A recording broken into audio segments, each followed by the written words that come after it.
Bismillahirrahmanirrahim. Alhamdulillahirabbil alamin. Assalamualaikum warahmatullahi wabarakatuh.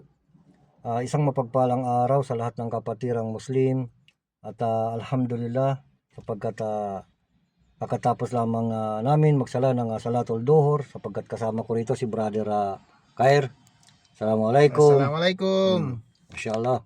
Isa rin siyang balik Islam at inshallah tayo ngayon magbibigay ng paalala sa lahat ng kapatirang Muslim sapagkat hindi lingid sa ating kaalaman na ngayon ay mayroong selebrasyon ng ating mga kababayan ng mga hindi Muslim na inihiling natin sa mga kapatid natin sa pananampalatayang Islam na iwasan natin ang tayo ay dumalo sa kanilang mga selebrasyon at tayo ay gumaya sa kanilang mga gawain sapagkat ito ay mahigpit na ipinagbabawal sa pananampalatayang Islam.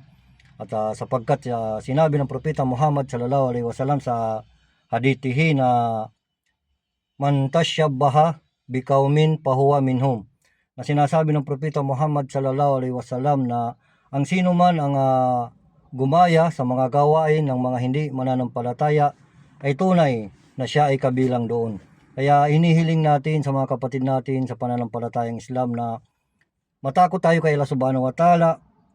Panatilihin natin ang takot natin kay Allah subhanahu wa ta'ala at layuan natin ang mga gawain na ito at magpakupkup tayo kay Allah subhanahu wa ta'ala upang tayo ay magtagumpay at inihiling natin na magpakupkup tayo kay Allah subhanahu wa ta'ala na ilayo niya tayo sa mga gawain na bid'ah sapagkat meron tayong mga kapatid sa pananampalatayang Islam na maraming sumusuway, mayroong nagtitinda ng paputok, mayroong nagtitinda ng Christmas tree, mayroong pumupunta sa mga beach sapagkat nakikipagsabayan sila sa mga ganitong araw, sa mga nagsiselebrate ng New Year at hinihiling natin na iwasan natin ito.